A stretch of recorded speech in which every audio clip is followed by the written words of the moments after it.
3장. 왕이시여! 왕이시여! 왕이시여! 보십시오. 이 여자가 이를 저지른 범인입니다. 이 여자가 그놈의 장례를 치르다가 저희에게 붙잡혔습니다. 왕께서는 어디 계십니까? 이게 대체 어떻게 된 일인가? 아니, 이 아가씨는 안티고네 공주가 아닌가?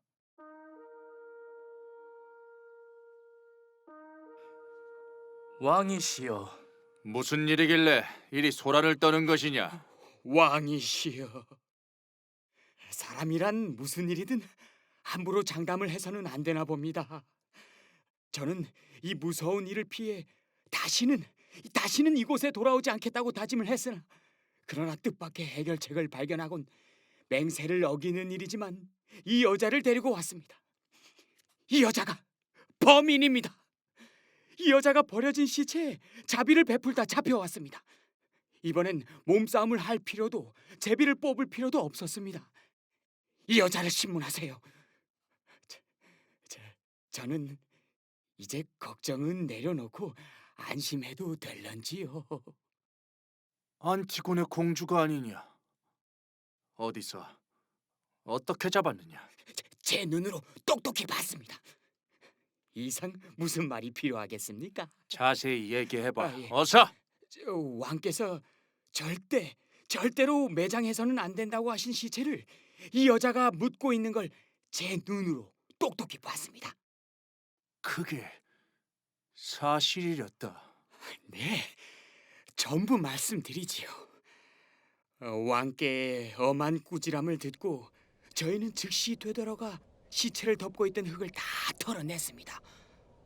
이미 살은 너덜너덜하고 시체에서는 악취가 풍겨오더군요. 저희는 바람을 피해서 언덕 위에 자리를 잡고 경계를 펴고 있었습니다. 잠시도 졸지 않았습니다. 절대 졸지 않도록 신경을 곤두세우고 있었죠. 그럭저럭 시간이 흘러 빛나는 태양이 저희의 머리 위에 솟아올랐습니다. 그때까지는 아무 일도 없었습니다. 그런데 갑자기 땅에서 회오리 바람이 일더니 흙먼지가 솟아오르면서 하늘이 가려지고 들판과 모든 나무들이 깜깜한 어둠 속을 사라져버리는 게 아니겠습니까? 그렇게 회오리 바람이 한참 불더니 지나갔습니다. 그때 눈을 떠봤습니다. 그랬더니 거기 이 여자 안티고네가 있지 않겠습니까?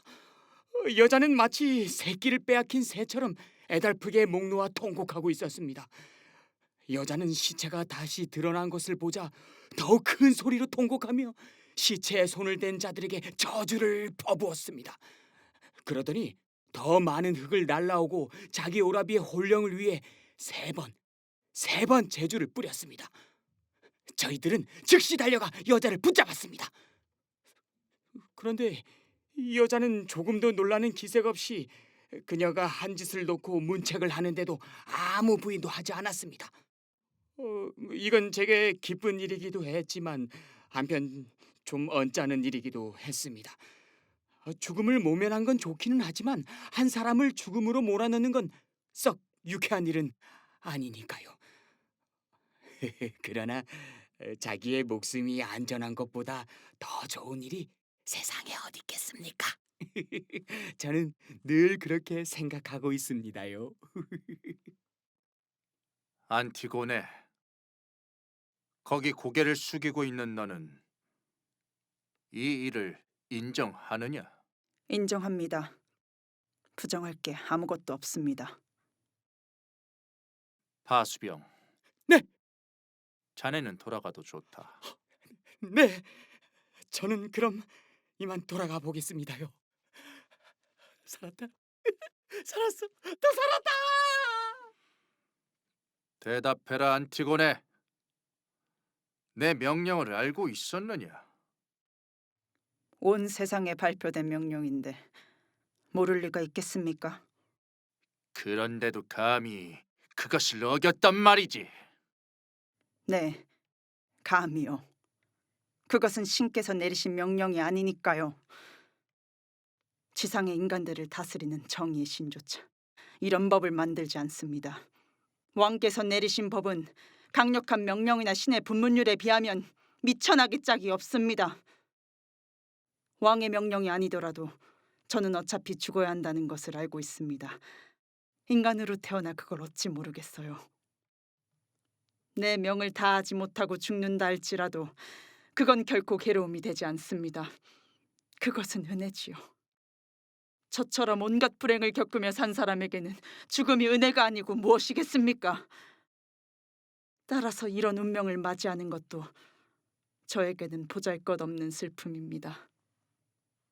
그러나 사랑하는 오라비가 주검이 되어 땅에 묻히지도 못한 채 버려져 있다면 그것이야말로 저에게는 큰 슬픔입니다. 왕이시여, 저를 어리석게 보시겠지만 어쩌면 저의 어리석음을 탓하는 자가 가장 어리석은 자일지 모릅니다. 아하, 그 아버지의 그 딸이군. 고난이 다가와도 굽힐 줄 모르는구나. 이제 많은 것을 알게 될 거다. 지나친 고집은 가장 초라한 것임을 가르쳐 주마. 유연하지 못한 마음이 제일 먼저 꺾이고 강한 쇠가 제일 먼저 부러지는 법. 아무리 사나운 말도 조그만한 재갈 하나에 고개를 숙이지. 이 여잔 오만한 죄를 이중으로 진 것이다. 법을 어긴 죄, 그리고 그것을 자랑한 죄. 만약 이 죄를 벌하지 않는다면 누가 이 나라의 주인이란 말인가? 이 여자인가? 아니면 나인가? 내 누님의 딸일망정 나의 그보다 더하고 그보다 더 가까운 혈연일지라도 이번 일로 비참한 죽음을 당하게 될 것이다. 여봐라! 어서 가서 이 계집애의 동생 이스메네를 잡아오라. 그애 역시 똑같은 죄를 졌다. 당장 데리고 와! 집안에서 헛소리를 하며 정신을 놓는 것을 보았다. 사람이란 나쁜 짓을 꾸밀 때 행동으로 옮기기 전 자책을 느껴 마음이 동요하기 마련이다. 저 가증한 짓에 몸소리가 치는구나. 대단한 범죄를 저지르고도 뻔뻔스럽게 자랑하는 것이 얼마나 가증스러운 짓이냐. 나의 죽음 이외에 무엇을 더 원하십니까? 없다. 그거면 충분하다. 그러면 더 이상 시간을 지체 말고 제발 나를 어서 죽여주세요. 이런 대화는 피곤하기만 합니다. 당신 얘기는 참으로 역겹기만 하고요. 당신도 그렇겠죠. 그러나 내 얘기를 고깝게만 듣지 마세요. 친 오라비의 장례를 치른 것은 찬양과 영광을 받아 마땅하니까요. 여기 계신 분들도 입을 다물고 있지만 모두 나를 옳다고 인정할 겁니다. 뭐 마음대로 하세요. 하고 싶은 대로 마음대로 할 수 있는 왕이시니까. 그렇게 생각하는 사람은 오직 너 하나뿐이야. 아니요. 다들 내 생각과 같아요. 입에 재갈을 물고 있을 뿐. 너는 죄인이고 저들은 아니다. 부끄럽지 않느냐?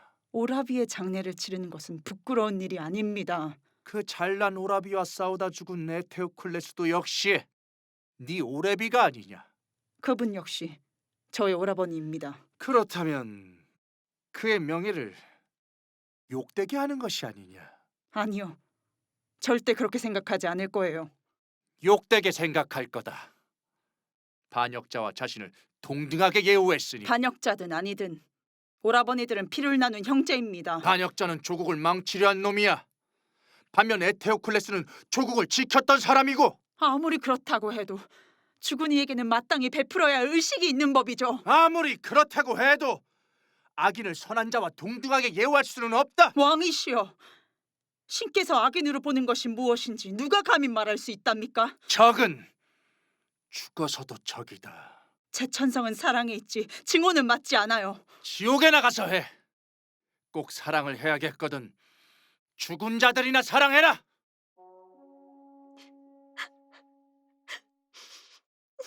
왕이시여, 저기 이스멘의 공주가 오고 있습니다. 언니를 위해 구름 같은 눈물을 비처럼 흘리는군요. 이스메네, 너는 독사처럼 내 집에 숨어서 남몰래 내 피를 빨고 있었구나. 그런데도 나는 이들이 내 왕위를 노리고 있었던 것을 모르고 있었다니. 자, 말해라. 네가 가담했다고 실토하겠느냐? 아니면 전혀 몰랐다고 맹세하겠느냐? 언니가 허락한다면 말하겠어요. 나는 죄인입니다. 이스메네, 너는 그렇게 말할 자격 없어. 너는 나를 도우려 하지 않았잖아. 이제 와서 네 도움 필요 없어. 이제야 나도 언니의 뜻이 무엇인지를 알게 되었어요. 그래서 나도 언니와 운명을 같이 하고 벌을 같이 받으려고 해요. 죽은 자를 다스리는 신들과 죽은 자는 이것이 누가 한 일인지 잘 알고 있어. 나를 거절하지 마요, 언니. 나도 언니와 죽고 싶어요. 나 역시 죽은 분들을 추모할 의무가 있잖아요. 나와 함께 죽을 생각은 하지도 마. 하지도 않은 일을 했다고 우기지도 말고 언니가 죽으면 나는 어떻게 살아요? 왕께 부탁해봐. 너는 늘 그분 걱정만 하고 있으니. 언니는 날 비웃는군요. 비웃어 봐야 비웃는 내가 더 괴로워. 말해줘요. 지금이라도 언니를 도울 수 있는 방법은 없는지. 없다. 네 몸이나 구하렴. 그렇다고 너를 시기하지 않을게. 내게는 명예가 따르고 있으니. 우리는 다 같이 죽을 죄를 지었잖아요. 너는 삶을, 나는 죽음을 택했어. 이스메네, 기운내. 너는 살 테니까. 나는 고인을 위해 오래전에 목숨을 내던졌어. 그만! 한 계집은 정신을 잃어가고 있고 다른 계집은 날 때부터 제정신이 아닌 것 같군. 왕이시여! 슬픔에 시달리는 사람은 한결같던 마음도 흔들리게 되는 법입니다. 죄 지은 자와 함께 죄를 나누려고 마음먹었을 때 그렇겠지. 언니 없이 제가 어떻게 혼자 살아갈 수 있단 말입니까? 너는 아직 살아있어. 저 애는 이미 죽었고 언니는 왕의 아드님의 약혼자잖아요. 여자는 얼마든지 있어. 내 아들에게 악한 여인을 짝지어주고 싶지는 않다. 정말 아드님에게서 종원자를 빼앗을 작정이십니까? 죽음의 신께서 나를 대신 이 결혼을 금하신다. 이 여인은 정녕 죽어야 합니까? 나를 현혹시키지 마오. 자, 이제 그 이야기는 그만하오. 다 귀찮다. 호위병, 이 계집들을 데리고 가서 잘 지키도록 해라. 아무리 대담한 자라도 죽음이 다가오는 것을 보면 달아나려고 하는 법이니까. 왕이시여! 왕이시여!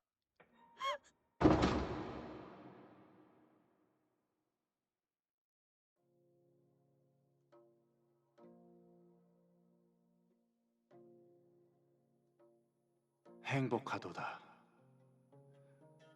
신의 복수를 평생 모른 자. 신이 한 번 진노하면 그 집은 영원한 요동을 멈추지 못하고 저주는 대대로 자손들에게 시커먼 북풍이 몰아치는 파도처럼 바다 밑 긴 암흑을 뒤집어 놓고 강풍이 매질하는 모래밭에 북을 치며 죽음을 쏟아놓는다. 나는 보았다. 쌓여오는 먼 옛날부터의 슬픔이 오이디푸스의 자손들에게 다가오는 것을.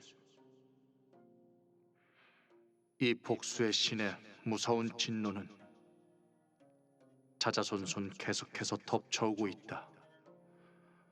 어떤 인간의 오만이 신의 진노를 뛰어넘으리까? 잠도 그를 달랠 수 없고 지칠 줄 모르는 긴 세월도 달랠 수 없다. 그는 영원히 젊은 채로 있으며 눈부신 빛 속에 산다. 현재와 미래와 과거의 모든 것이 모두 그의 것이다. 세상의 어떤 자만도 하늘의 저주를 피할 수 없소라. 인간의 방황하는 꿈은 기쁨의 거짓 환영을 가져다 주지만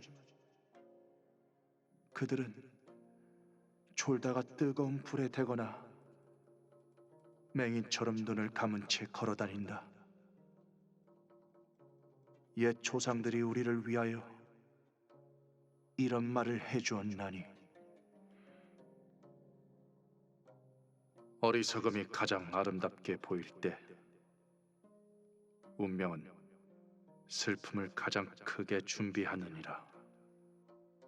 인간의 짤막한 쾌락은 긴 슬픔의 셈이어라.